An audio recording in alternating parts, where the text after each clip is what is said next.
प्रिय विद्यार्थी, आप सभी का हमारे YouTube चैनल में बहुत बहुत स्वागत है। और आप सभी जो है निरंतर ही हमारे इस YouTube चैनल को अपना प्रेम, अपना आभार, अपना आशीर्वाद आप देते रहिएगा।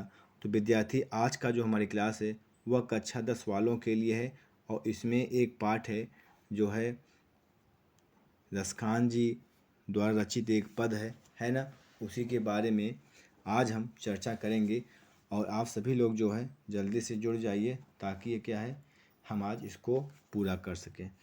तो यह जो है पद है रसखान जी द्वारा लिखा गया है, क्लास 10 की क्लास है। तो चलिए हम शुरुआत करते हैं, क्योंकि इसमें देर नहीं करना है, समय नहीं व्यतीत करना है। तो चलिए, इसमें जो पहला पैराग्राफ है वह यही है कि मानुष हो तो वही रस खानी, है ना। इसमें लिखा है मानुष हो तो वही रस खानी, बसो बज गोकुल नंद की ग्वारा। ध्यान सुनिएगा, आप सभी लोग रफ पेन लेकर आप बैठिएगा, ठीक है, ताकि आप उसको नोट करते हुए आप जो है उसको चलिए। तो लिखा है कि जो रसखान जी हैं वह अपने ईश्वर से, भगवान से प्रार्थना करते हैं और यह कहते हैं कि जब मेरे इस बार मृत्यु हो तो मृत्यु होने के बाद मेरा अगला जन्म जिस भी रूप में हो वह जो है कुल मिलाकर के गोकुल में ही हो। तो उसी का वर्णन करते हुए कहते हैं, लिखा है मानुष हो तो वही रसखान। रसखान जी कहते हैं कि हे भगवान, मैं मृत्यु के बाद अगले जन्म में यदि मनुष्य के रूप में हो, यदि मेरा अगला जन्म मनुष्य के रूप में हो तो मेरी इच्छा है क्या कि बसों बज गोकुल गांव के ग्वारण, तो मैं ब्रजभूमि के गोकुल के ग्वालों के मध्य निवास करूं। कवि कहता है कि हे भगवान, मैं मृत्यु के बाद जब मुझे अगला जन्म यदि मनुष्य का मिले तो मेरी यह इच्छा है कि मैं ब्रजभूमि में गोकुल के ग्वालों के मध्य निवास करूं। फिर आगे लिखा है, जो पशु हो तो कहाँ बस मेरो, तो कहाँ बस मेरो, मेरा इसमें बस कहाँ है, मेरा इसमें बस कहाँ है, यदि फिर भी मेरा अगला जन्म पशु के रूप में होता है। जो पशु हो मतलब मैं, यदि मेरा अगला जन्म यदि पशु के रूप में हो तो चरो नित नंद की धेनु मझारन, तब मैं नंद जी की गायों के बीच में विचरण करता रहूं। यह मेरी इच्छा है कि यदि मेरा अगला जन्म पशु के रूप में हो तो मैं नंद जी के गायों के बीच विचरण करता रहूं। फिर लिखा है, पाहन हो तो वही गिरी हो, यदि मैं अगले जन्म में पत्थर ही बना तो भी मेरी यह इच्छा है कि मैं उसी गोवर्धन पर्वत का पत्थर बने जिसे आपने इंद्र का घमंड दूर करने के लिए, इस गोकुल गांव की रक्षा करने के लिए आपने अपनी अंगुली पर छाते के समान उस पर्वत को उठा लिया था। लिखा, पाहन हो तो वही गिरि को, जो धरियो कर छत्र पुरंदर धारण। पुरंदर माने होता है इंद्र, है ना। तो इसका अर्थ क्या हो जाएगा कि कवि कहता है कि यदि मैं अगले जन्म में पत्थर ही बना तो मेरी इच्छा है कि मैं उसी गोवर्धन पर्वत का पत्थर बनूं जिसे आपने इंद्र का घमंड चूर करने के लिए और गोकुल गांव वालों की रक्षा करने के लिए अपनी उंगली पर इस पर्वत को छाते के समान आप इसको उठा लिए थे, धारण कर लिए थे। फिर लिखा है, जो खग हो तो बसेरो करो, यदि मेरा अगला जन्म पक्षी के रूप में हो रहा है, खग के रूप में हो रहा है, यदि मेरा अगला जन्म पक्षी के रूप में, खग के रूप में हो रहा है तो मेरी इच्छा यह है कि मिली कालिंदी कूल कदम्ब की डारा, तो यमुना नदी के किनारे स्थित कदम्ब वृक्ष की शाखाओं पर ही मैं निवास करूं। फिर देखिए, यदि मुझे पक्षी योनि में जन्म लेना पड़े तो भी मेरी इच्छा है कि मैं यमुना नदी के किनारे स्थित कदम वृक्ष की शाखाओं पर ही निवास करूं। इसका एक बार फिर देख लीजिए।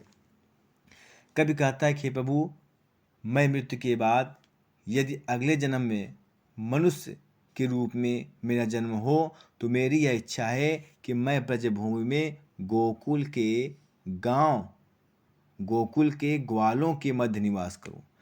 और यदि मैं पशु के रूप में जन्म लूं तो जिसमें मेरा कोई वश नहीं है, अर्थात यह मेरा कोई वश नहीं कि मुझे से मनुष्य का ही जन्म मिले, ऐसा नहीं। तो यदि मैं पशु के रूप में मेरा जन्म हो तो यह भी मेरी इच्छा है कि मैं नंद जी की गायों के बीच में विचरण करता रहूं। फिर आगे बता रहे हैं कि यदि मेरा अगला जन्म पत्थर के रूप में हो रहा हो, हे प्रभु यदि मेरा अगला जन्म पत्थर के रूप में हो तो मेरी इच्छा है कि मैं उसी गोवर्धन पर्वत का पत्थर बनूं जिसे आपने इंद्र का घमंड दूर करने के लिए, गोकुल गांव वालों की रक्षा करने के लिए छाते के समान उसे आपने अपने अंगुली पर धारण कर लिया था। और यदि मेरा अगला जन्म अगर खग के रूप में हो रहा, पक्षी के रूप में हो रहा है, तो प्रभु मेरी यह इच्छा है कि मैं यमुना नदी के तट पर स्थित कदम वृक्ष की शाखाओं पर ही निवास करूं। ठीक है, अब चलते हैं दूसरे नंबर पर। लिखा है, आज गई हुती भोर ही हों, रस खानी रही बही नंद के भावने। बता रहे हैं कि एक इसमें जो है श्री कृष्ण के प्रति यशोदा का जो वात्सल भाव है उसका वर्णन किया गया। तो एक गोपी दूसरी गोपी से कहती है कि हे सखी, आज मैं भोर होते ही अर्थात प्रातःकालीन, आज मैं प्रातःकालीन श्री कृष्ण के प्रेम में, ठीक है, रसकान रई, मतलब रई माने प्रेम। तो कभी कहता है कि एक गोपी दूसरी गोपी से कहती हैं कि हे सखी, आज प्रातःकाल के समय श्री कृष्ण के प्रेम में मैं नंद जी के घर गई थी।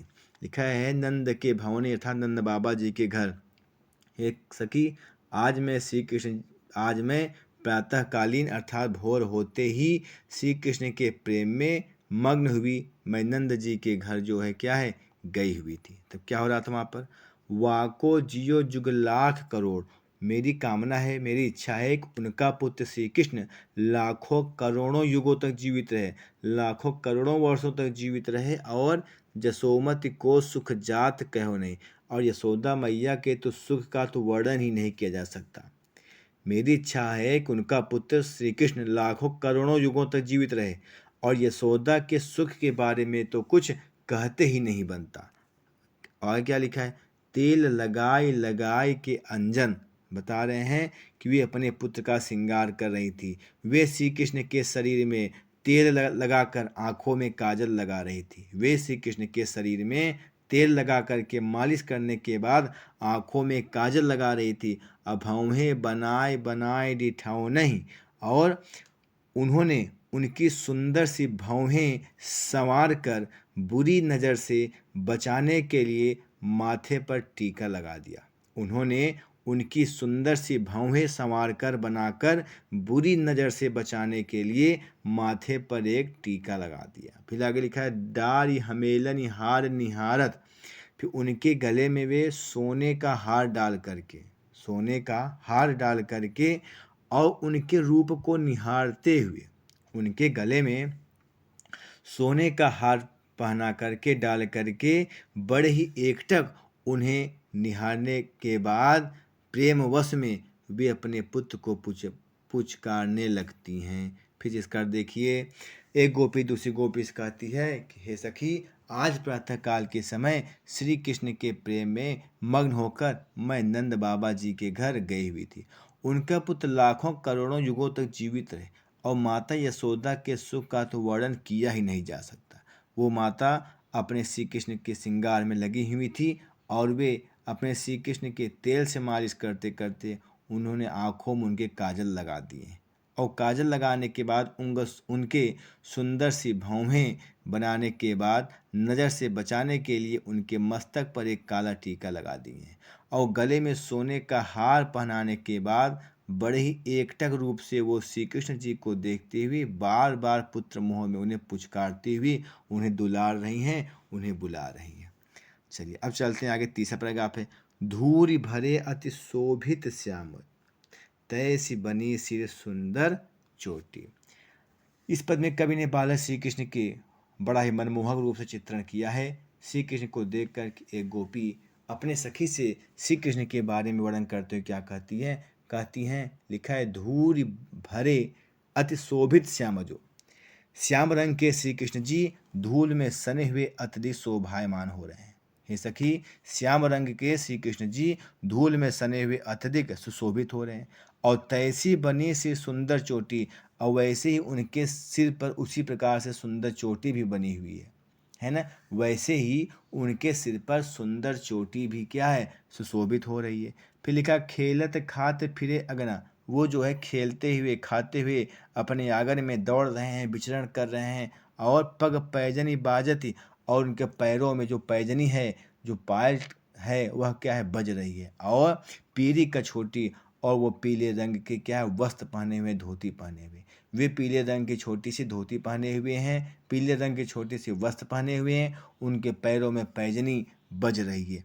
फिर लिखा है वाह छवि को रसखान बिलोकर। रसखान जी कहते हैं कि उस छवि को देख करके जो कामदेव हैं वो अपने करोड़ों कलाओं को न्यौछावर कर देते हैं। रसखान कवि कहते हैं कि उनके सौंदर्य को देखकर, अर्थात श्री कृष्ण के सुंदरता को देखकर कामदेव भी उन पर अपने करोड़ों कलाओं को न्यौछावर कर देता है। फिर आगे कहते हैं को काग के भाग बड़े सजनी माने सखी। हे सखी, उस कौवे के भाग्य बहुत बड़े थे। वो कौवा बड़ा भाग्यशाली था, जो लिखा है हरि हाथ सो ले गए माखन रोटी, जो श्री कृष्ण के हाथ से मक्खन और रोटी छीन करके भाग गया। कहने का मतलब ये है कि कृष्ण की जूठी मक्खन रोटी खाने का अवसर जिसको प्राप्त हो गया वह भी धन्य है। एक बार इसका फिर देख लीजिए। कभी कहता है कि वे सखियाँ श्री कृष्ण का वर्णन करते हुए आपस में बात करती हैं, कहती हैं कि श्याम रंग के श्री कृष्ण धूल में सने हुए अत्यधिक सुशोभित हो रहे हैं, और वैसे ही उनके सिर पर सुंदर सी चोटी बनी हुई है।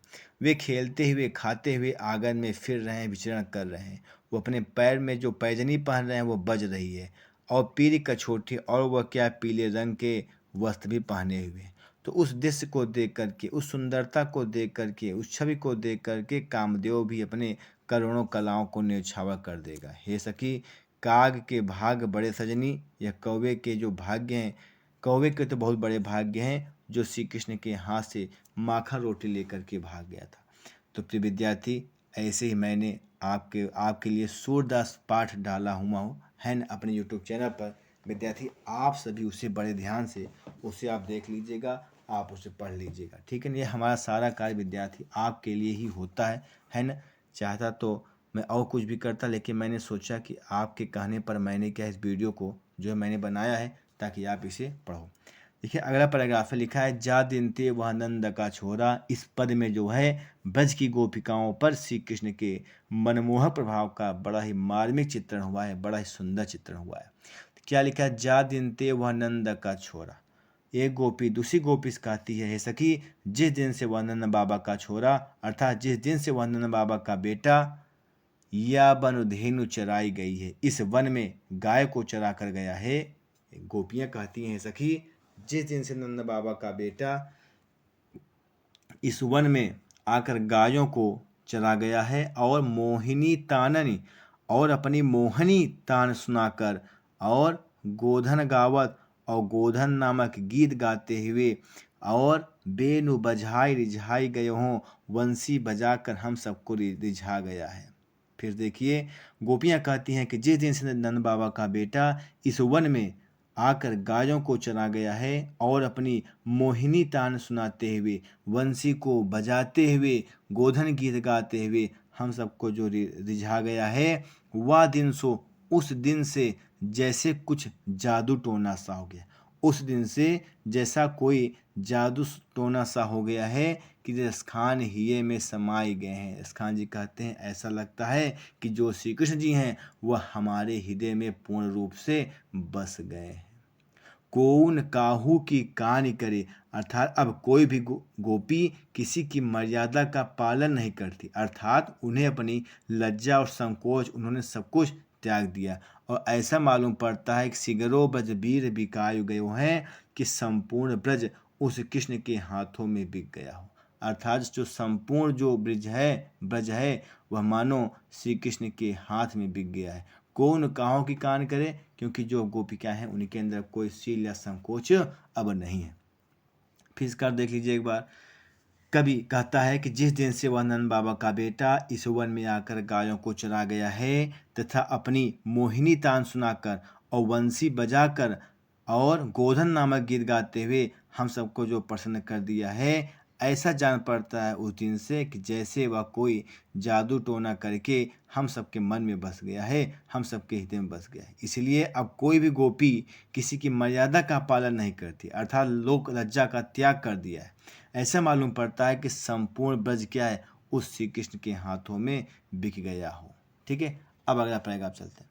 लिखा है कान भये बस बांसुरी के, है ना। अब वो गोपियाँ कहती हैं कि हे सखी, अब तो यह जो श्री कृष्ण हैं वो तो बांसुरी के, बंसी के वश में हो गए। कान भये बस बांसुरी के, जब तो जो श्री कृष्ण हैं वो तो पूर्ण रूप से इस बांसुरी के वश में हो गए हैं। अब कौन सखी हमको चाहिए, हे सखी अब हमको कौन चाहेगा, अर्थात वो श्री कृष्ण हमको अब क्यों चाहेंगे, अर्थात वो श्री कृष्ण हमको अब क्यों चाहेंगे, क्योंकि अब तो वो बांसुरी के वश में हो गए। निस्दोष रहे संग साथ लगी, हे सखी यह जो बांसुरी है दिन रात श्री कृष्ण के साथ लगी रहती है, यह बांसुरी दिन रात श्री कृष्ण के साथ लगी रहती है। और यह अब गोपी रूपी, लिखा यह सौतीन तापन क्यों सहिए, यह जो बांसुरी है दिन रात उनके साथ लगी रहती है। अब हम लोग को यह संताप, हम इसके संताप क्यों सहन करें, इस सौतन का संताप हम क्यों सहन करें, ठीक है ना। दिन रात यह जो बंसी है श्री कृष्ण के साथ लगी रहती है, तो इस सौतन का ताप को हम लोग क्यों सहें। जिन मोहिलियों मनमोहन को, जिन्होंने हमारे मन के मोहन श्री कृष्ण को अपने वश में कर लिया है, प्रेम में मोहित कर लिया है। रसखानी सदा हमको दही, रसखान जी कहते हैं, वो गोपियाँ कहती हैं कि यह जो बांसुरी है हम सबको हर समय निरंतर ईर्षा से जलाती रहेंगी, सदा हमेशा सदैव। जिन्होंने हमारे मन के मोहन श्री कृष्ण को अपने बस में कर लिया है, वह बंसी सदैव अब हम सबको क्या है, ईर्षा से जलाएगा। इसलिए हे सखी आओ हम सभी मिल करके, मिल आवो सबे सखी, सखी इसलिए आओ हम सभी मिल करके यहाँ से भाग चलें, किसी अन्य जगह पर रहने लगें, क्योंकि इस ब्रज में अब तो बांसुरी ही रहेगी। अब केवल बांसुरी ही रह सकेगी, क्योंकि श्री कृष्ण के प्रेम से वंचित होकर अब हमारा इस गोकुल धाम में हमारा निर्वाह नहीं हो सकेगा। फिर से इसका देख लीजिए। एक गोपी अपने सखी से कहती है कि सखी श्री कृष्ण अब बांसुरी के वश में हो गए, अब हमसे कौन प्रेम करेगा, अर्थात श्री कृष्ण हमसे प्रेम अब क्यों करेंगे, क्योंकि वह जो दुष्ट बांसुरी है वह दिन रात उनके साथ लगी रहती है। अब यह जो बांसुरी है, इस सौतन का ताप हम लोग ईर्षा से क्यों सहन करें। और जिस बांसुरी ने हमारे मन को मोहने वाले श्री कृष्ण को अपने प्रेम में बांध लिया है, अपने वश में कर लिया है, वह बंसी हम सबको सदैव से जलाती रहेगी। इसलिए हे सखी आओ हम सब मिल करके इस ब्रज को छोड़कर भाग चलें, किसी दूसरे स्थान पर जाकर निवास करने लगें, क्योंकि यहाँ अब केवल बांसुरी ही जो है रह सकेगी। फिर अगला है मोर पखा सिर ऊपर रखियो। इसमें जो है जो सखियां हैं, जो गोपिकाएं हैं, वह कहती हैं कि मैं श्री कृष्ण के प्रेम में हम सभी मग्न हैं, तो मैं श्री कृष्ण का वेश धारण करके अपने हृदय को सांत्वना बंधा लेती हूँ। तो उसमें से सखी कहती है कि सखी मैं तुम्हारे कहने पर, लिखा है मोर पखा सिर ऊपर रख, मैं तुम्हारे कहने पर मोर के पंखों से बने हुए मुकुट को मैं अपने ऊपर धारण कर लूँगी। मोर के पंखों से बने हुए मुकुट मैं सिर में धारण कर लूँगी, और गुंज की माल गले पहनूंगी, और अपने गले में गुंजा की माला पहन लूँगी, अपने गुंज की माला अपने गले में पहन लूँगी। और पीताम्बर ले लुकटी, और पीला वस्त्र ओढ़ करके मैं हाथ में लाठी ले करके, ठीक है ना, पीले वस्त्र पहनकर और हाथ में लाठी लिए, बन गोधन ग्वारन संग फिरंगो, लाठी लेकर ग्वालों के साथ गायों को चराती हुई वन में घूमती रहूंगी। लिखा है संग फिरोंगे मतलब घूमना, है ना। पीला वस्त्र पहन करके हाथ में लाठी लेकर के सभी ग्वाल बाल के साथ मैं भी उस वन में घूमती फिरती रहूंगी। भाव तो वही मेरो रस खानी, बता रहे हैं कि वे सभी कार्य मुझे भाते हैं, वे सभी कार्य मुझे अच्छे लगते हैं, और सो तेरे कहे सब स्वांग करूँगी। हे सखियाँ जो जो तुम कहोगी मैं वो सभी कार्य करूँगी, ये सभी कार्य मुझे बड़े भाते हैं, मुझे बड़े अच्छे लगते हैं, और तुम्हारे कहने से मैं श्री कृष्ण के सभी वेश भी धारण कर लूँगी। लेकिन यह मुरलीधर की, लेकिन यह जो मुरलीधर की यह जो मुरली है, अर्थात श्री कृष्ण की यह जो मुरली है, मैं इसे अपने ओठों पर धारण नहीं करूँगी। क्या है अधरान धरूंगा, इस मुरली को जिसे श्री कृष्ण धारण करते हैं, उस मुरली को मैं अपने इस ओठों से नहीं लगा पाऊंगी, मैं इस अधर पर उस बंसी को मैं नहीं रख पाऊंगी। तो उसमें लास्ट पैराग्राफ है, लिखा है गोरज बिराजे भाल लहलही बनमाल। कहने का मतलब इसमें यह है कि इसमें जो है यह जो कवित्व पाठ से लिया गया है और इस पंक्तियों में जो है सायंकाल का समय है, वन से गायों के साथ लौटे हुए कृष्ण की बड़ी ही अनुपम शोभा का वर्णन एक सखी अपने सखियों से करते हुए कहती है कि हे सखी, गोरज बिराजे, गायों के अत्यधिक चलने से, है ना, तो गायों के पैरों से उड़ने वाले जो धूल हैं उसमें श्री कृष्ण बड़े सुशोभित लग रहे हैं। वन में गायों के साथ लौटते हुए कृष्ण के मस्तक पर गायों के चलने से उड़ती हुई धूल अत्यधिक सुशोभित हो रही है। भाल लहलही बनमाल, और उनके गले में वन के पुष्पों की माला पड़ी हुई है। उनके गले में अर्थात वो अपने गले में पुष्प की माला को क्या है, पहने हुए। आगे आगे गैया चली आ रही है और पीछे पीछे जो श्री कृष्ण है वो सभी अपने ग्वाल बाल के साथ मधुर गीत गाते हुए चले आ रहे हैं। आगे आगे गैया चली आ रही है, पीछे पीछे मधुर स्वर में गाते हुए सभी ग्वाल बाल चले आ रहे हैं। फिर लिखा है तैसी धुनी बांसुरी की, जिस प्रकार से बांसुरी की धुनी है वैसे उन सबकी मधुर मधुर चाल है। जैसे ही बांसुरी की धुन है वैसे वैसे उनकी मधुर चाल है। बंक चितवन मंद मंद मुस्कुराने, उसी प्रकार से उनकी टेढ़ी दृष्टि से देखना और धीमे धीमे मुस्कुराना उसी बांसुरी की भांति है। कहने का मतलब यह है कि जितनी मधुर और श्री कृष्ण का चितवन है, जितनी मधुर और बांकपन था टेढ़ापन श्री कृष्ण के चितवन है, उतनी ही चितवन, उतनी ही गति धीमे से मुस्कुराने से है। तो क्या कहती है कि कदम बिटप के निकट तटनी के तट, अब उसमें कहती हैं हे सखी, कदम वृक्ष के पास यमुना नदी के किनारे, कदम वृक्ष के पास यमुना नदी के किनारे खड़े कृष्ण के पीले वस्त्रों का फहराना। लिखा है अटा चढ़ चाह पीठ पट फहराने। वो सखियां कहती हैं कि सखी, कदम वृक्ष के पास यमुना नदी के किनारे खड़े कृष्ण के पीले वस्त्रों का फहराना जरा हम अटारी पर चढ़कर तो देख ले। देखा अटारी मतलब थोड़ा सा ऊंचे स्थान पर। तो कदम वृक्ष के पास यमुना नदी के किनारे खड़े श्री कृष्ण के पीले वस्त्रों का फहराना, हे सखी आओ हम सभी थोड़ा सा अटारी पर चढ़ करके उन्हें देख लें। फिर लिखा है रस बरसावे तन तपन बुझावे नैन। बता रहे हैं कि वह प्रेम की वर्षा करते हुए शरीर और मन की जलन को शांत कर रहे हैं। बता रहे हैं वह रस की खान अर्थात वह श्री कृष्ण चारों ओर सौंदर्य और प्रेम रस की वर्षा करते हुए, अमृत रूपी प्रेम रस की वर्षा करते हुए शरीर और मन की तपन को क्या है, शरीर और मन के तपन को शांत कर रहे हैं। अब क्या लिखा है बुझावे नैन, और उनका जो सुंदर नेत्र को प्यास को बुझा रहा है, उनके सुंदरता नेत्रों की प्यास को बुझा रहा है। फिर लिखा है प्राणन रिझावे, प्राणन रिझावे वह आवे रस खाने, और प्राणों को अपनी ओर वह खींच कर उसे प्रसन्न कर रहा है, उसे रिझा रहा है। तो इसका फिर देखिए गोपियाँ कहती हैं सखी, वन से गायों के साथ लौटते हुए कृष्ण के मस्तक पर गायों के चलने से उड़ी हुई धूल अत्यधिक सुशोभित हो रही है और उनके गले में वन के पुष्पों की माला क्या है, पड़ी हुई है। और कृष्ण के आगे आगे गाय चल रही हैं और पीछे पीछे सभी ग्वाल बाल मधुर गीत गाते हुए चल रहे हैं। और जिस प्रकार से बांसुरी की धुनी बज रही है मधुर मधुर, उसी प्रकार से श्री कृष्ण जी का चलना और धीमे धीमे मुस्कुराना, मुस्कुराहट भी दिखाई पड़ती है। हे सखी आओ हम सभी कदम वृक्ष के पास यमुना नदी के किनारे पर श्री कृष्ण के खड़े हुए पीले वस्त्र के फहराने को थोड़ा सा अटारी पर चढ़कर देखते हैं।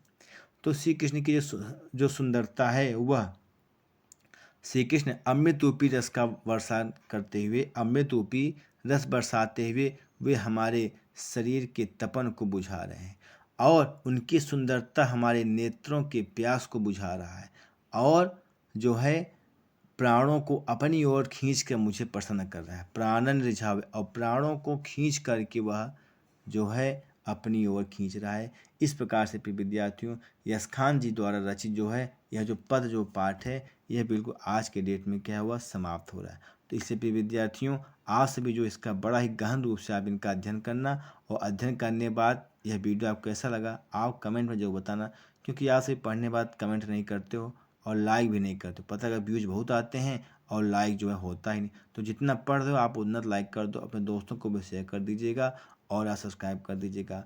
और अब हमारे चैनल पर आप ऐसे बने रहिएगा। मैं नित्य प्रतिदिन जो है आप सबका जो कोर्स जो हिंदी का है वह मैं इस पर जो है धीमे धीमे उसे समाप्त कर दूँगा।